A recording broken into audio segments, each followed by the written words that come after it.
Assalamualaikum warahmatullahi wabarakatuh. Selamat siang semuanya. Siang, Bu. Gimana kabarnya hari ini? Baik, Ibu. Nah, sebelum kita belajar, mari kita berdoa dulu. Silahkan ketua kelas pimpin doanya.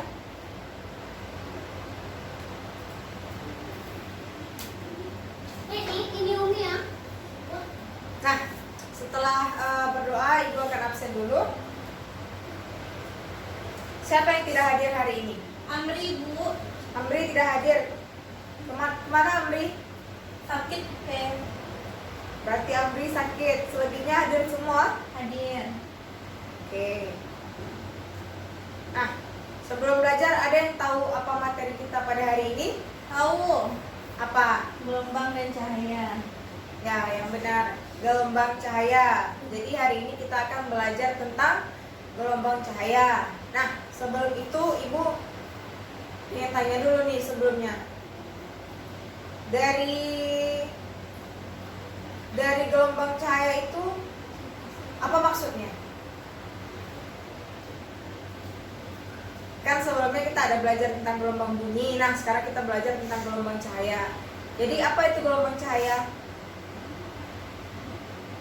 Iya, seperti itu. Gelombang cahaya adalah gelombang elektromagnetik. Ya, dia sama memang, dia gelombang cahaya adalah salah satu dari gelombang elektromagnetik.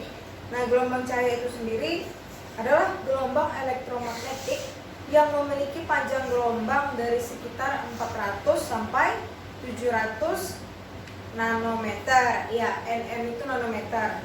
Jadi kisarannya itu antara 400 sampai 700. Nah, yang biasa Ananda lihat di pelangi misalnya Meiji-ku, Hibiniu. Nah, sebenarnya itu adalah untuk deretan-deretan warna. Jadi setiap warna itu ada ketentuan berapa panjang gelombangnya yang bisa dilihat oleh mata. Itu disebut dengan apa? Cahaya tampak. Nah, ada juga cahaya yang tidak tampak.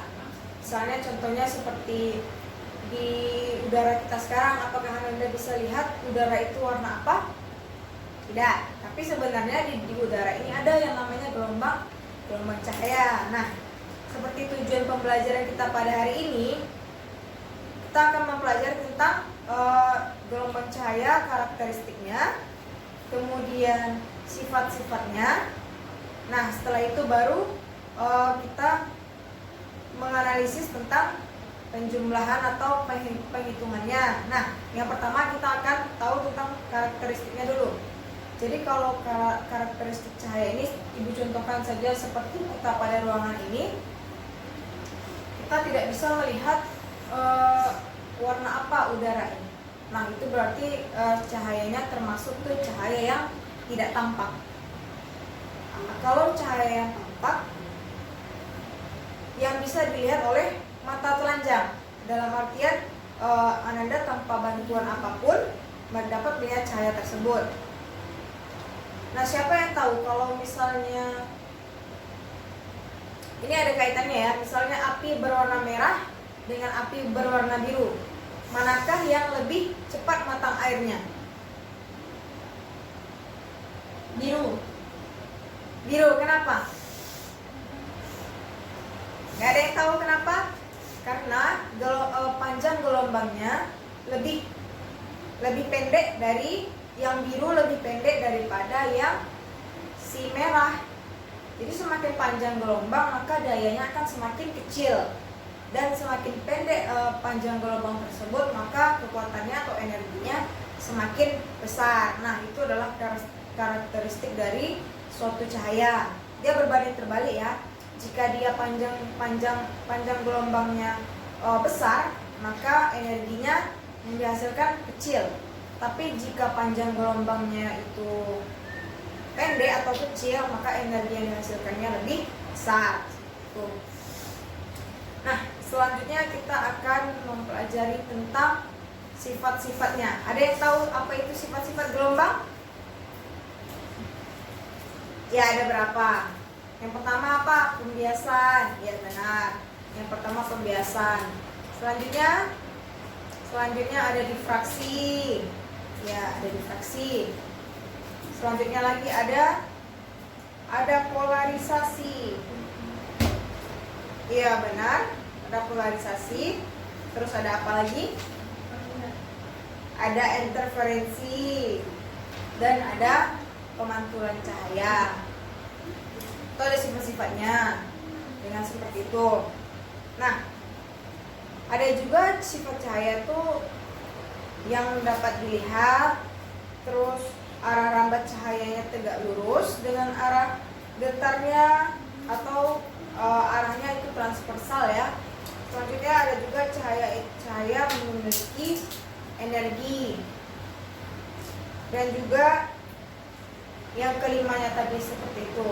Jadi ada cahaya memiliki energi, cahaya itu tampak, cahaya itu memiliki arah rambat yang lurus, ada juga pembiasan, ada difraksi. Nah, dari sifat-sifat tersebut, mari kita kaji yang pertama dulu. Cahaya dapat dilihat. Berarti cahaya dapat dilihat tadi sudah Ibu jelaskan ya. Berarti dapat dilihat dengan mata Ananda. Nah, selanjutnya arah rambat cahaya tegak lurus dengan arah getarnya. Maksudnya dia tegak lurus itu cahaya itu menembus ruang hampa itu dia tegak lurus. Di dalam ruang hampa ini dia tegak lurus sesuai dengan arah getarnya, kecuali nanti sudah ada benda-benda yang menghalanginya, nanti baru ada terjadi yang lain, bukan tegak lurus dia lagi. Selanjutnya cahaya memiliki energi. Siapa yang tahu energi dari cahaya itu apa? Ayo apa? Tidak ada ya.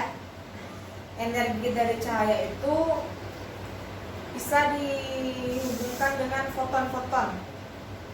Apa itu foton? Ya, partikel-partikel kecil yang berkaitan dengan cahaya yang sangat kecil dengan elektromagnetik, itu biasa kita sebut dengan foton. Jadi kalau kita ingin mencari energi dari suatu cahaya, kita berarti mencari energi foton tersebut. Nah, sesuai dengan bukunya, energi dari suatu cahaya itu rumusnya ada E sama dengan Hc per lambda. Ya, Hc per lambda. H itu apa? Ada yang tahu?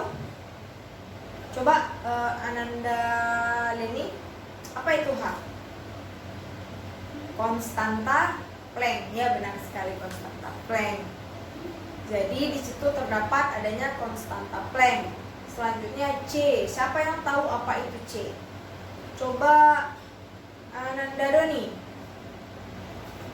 C itu apa? Cepat rambat cahaya. Ya, itu juga udah ada ketentuannya. Berapa? Ada yang tahu berapa?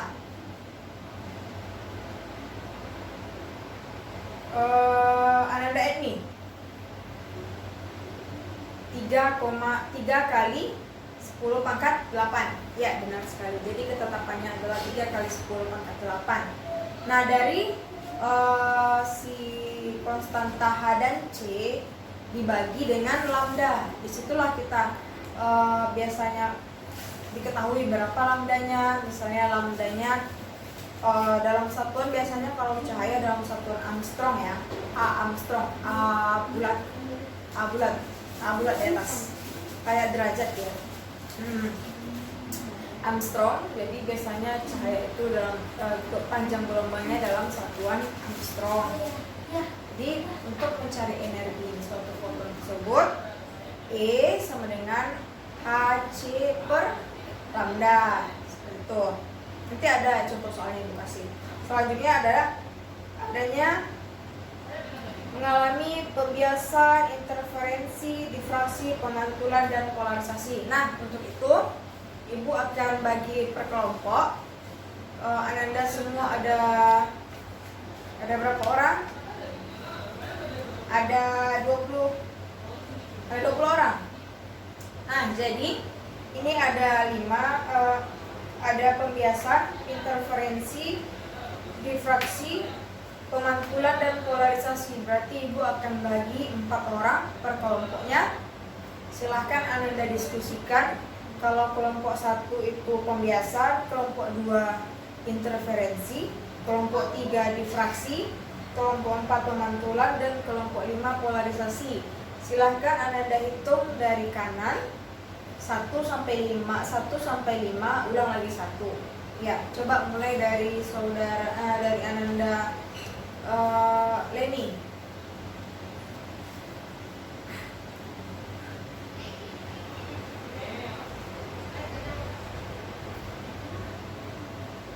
Nah, sudah dapat kelompok semuanya? Sudah dapat nomor berarti?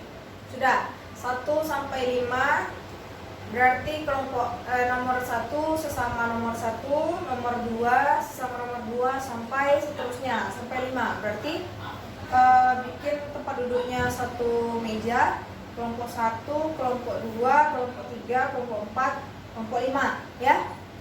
Ibu beri waktu diskusi mengenai materi yang Ibu berikan tadi. Nah, Ananda diskusikan apa saja yang akan didiskusikan itu, tolong jelaskan nanti masing-masing kelompok ya. Nanti Ibu akan pilih orangnya acak secara acak siapa yang akan menampilkan di depan. Hasil diskusinya berarti semuanya harus paham ya dengan materi yang Ibu berikan. Pahami materi itu. Ibu berikan waktu diskusi selama 15 menit. Nanti terangkan salah satu perwakilan dari kelompoknya ke depan, menerangkan kepada teman-temannya ya. Silahkan mulai diskusinya dari sekarang. Jadi sudah didiskusikan semuanya. Nah, sekarang Ibu akan pilih secara acak ya siapa yang akan menjelaskan. Untuk yang pertama pembiasan yang akan menjelaskan yaitu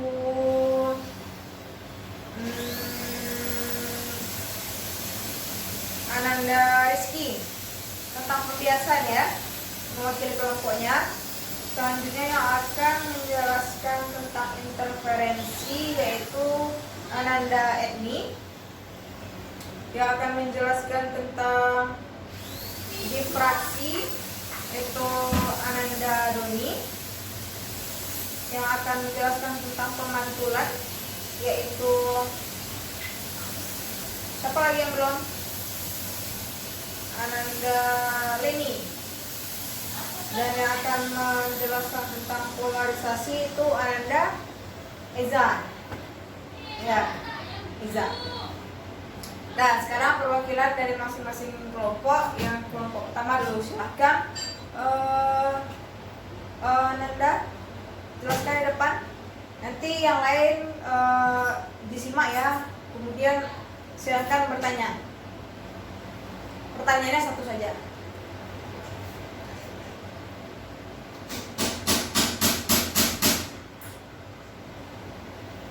Ya. Nah, jadi apa itu pembiasaan tadi? Itu pembiasaan adalah membelokan arah rambat cahaya. Nah, itu intinya ya. Intinya pembiasaan adalah membelokan arah rambat cahaya. Selanjutnya kelompok 2, interferensi. Silahkan perwakilannya jelaskan. Ada yang lain? Tolong disimak.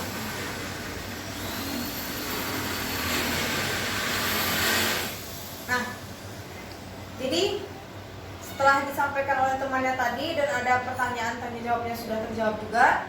Jadi apa intinya interferensi tersebut? Iya, benar sekali. Interferensi adalah penggabungan dari dua buah cahaya. Nah, benar. Selanjutnya kelompok difraksi. Silakan perwakilannya maju menjelaskan.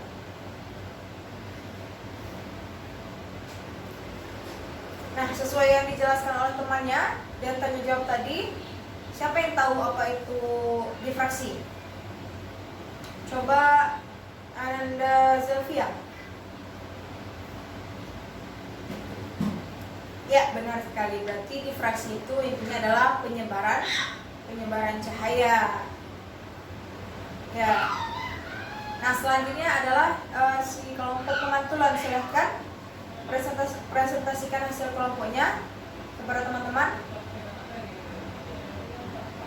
Nah, setelah hasil presentasi dari temannya tadi, Ibu pengen tanya ke Ananda Doni, apa kesimpulan dari materi pemantulan tadi? Iya, berarti pemantulan adalah cahaya yang dipantulkan. Contohnya kita bisa memantulkan cahaya dengan cermin, ya seperti itu. Ada juga kalau kita pantulkan cahaya, misalnya dapat juga membakar sesuatu, karena jika cahayanya terhubung dengan. Nah, sekarang yang polarisasi, silakan kelompok A-nya maju.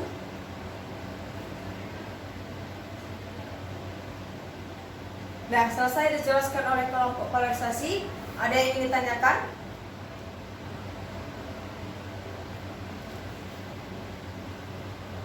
Interferensi tadi ya. Ya, interferensi itu tadi intinya adalah penggabungan dua buah cahaya. Jadi jika ada cahaya yang digabungkan itu berarti interferensi, seperti itu. Kalau ada cahaya yang dibelokkan berarti itu pembiasan. Contohnya kalau misalnya pembiasan itu pena dimasukkan ke dalam air yang ada di gelas, misalnya itu kan pembiasan.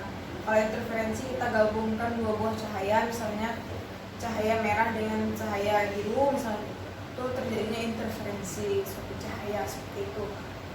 Sampai di sini ada yang tidak paham? Paham?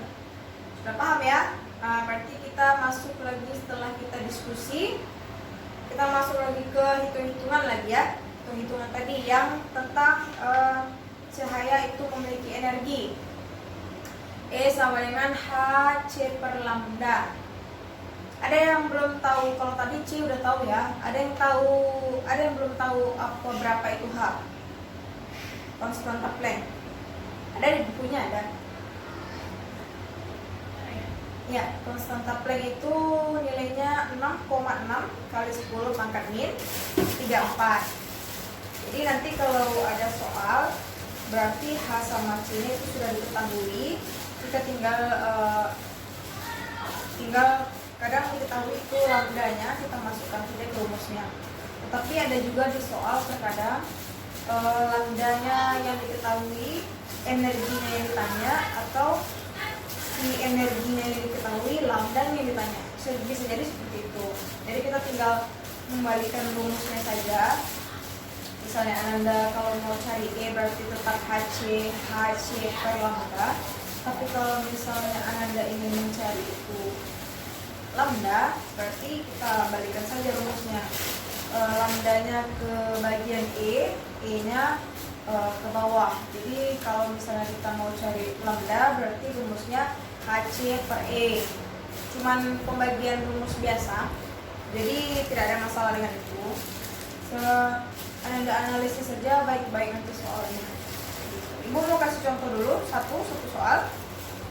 Misalnya diketahui sebuah tentukan energi dari lambda yang diketahui 6.600 misalnya. Ya, 6.600. Berarti panjang gelombangnya sepanjang 6.600 Armstrong. Kalau 6.600 Armstrong itu berapa meter? 6.600 kali 10 pangkat min 10 ya, pangkat min 10 ya, itu Armstrong. Jadi kita konversikan dulu ke meter. Kalau mau ke meter nanti, kalau mau diubah ke nano nanti kan bisa juga. Ya, silahkan dikerjakan. Panjang gelombangnya 6.600 Armstrong.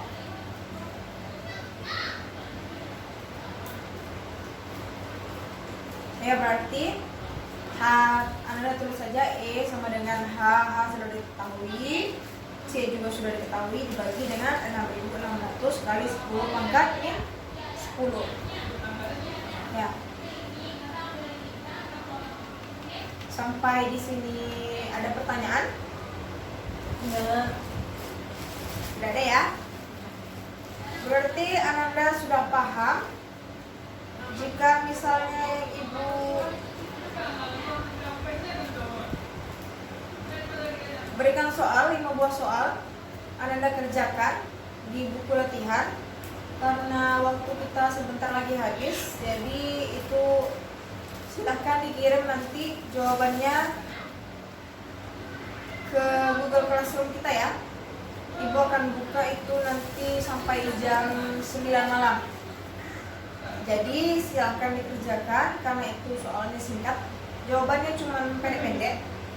Kerjakan di latihan di bukunya halaman 187.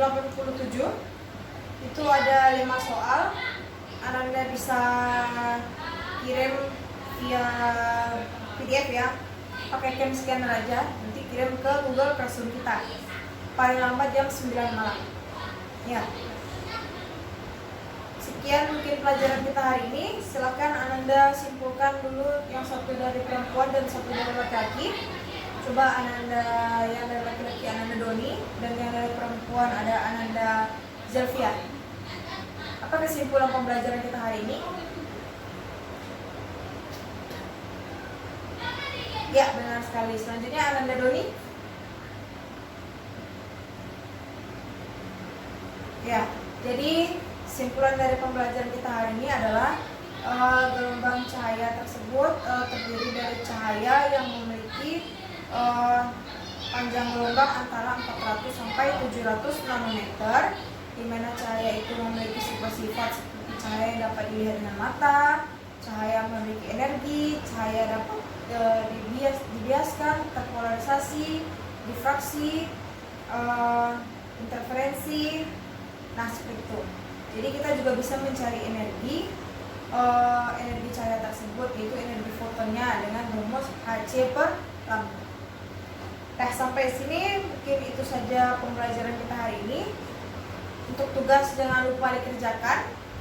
Nanti kirim ke ibu di Google Classroom, nanti kabarkan ke ibu kalau sudah dikirim ya. Nah, selanjutnya silahkan ketua kelas pimpin doanya.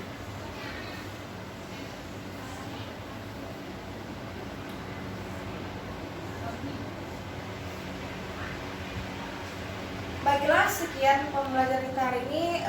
Ibu tutup dengan wassalamualaikum warahmatullahi wabarakatuh. Selamat siang.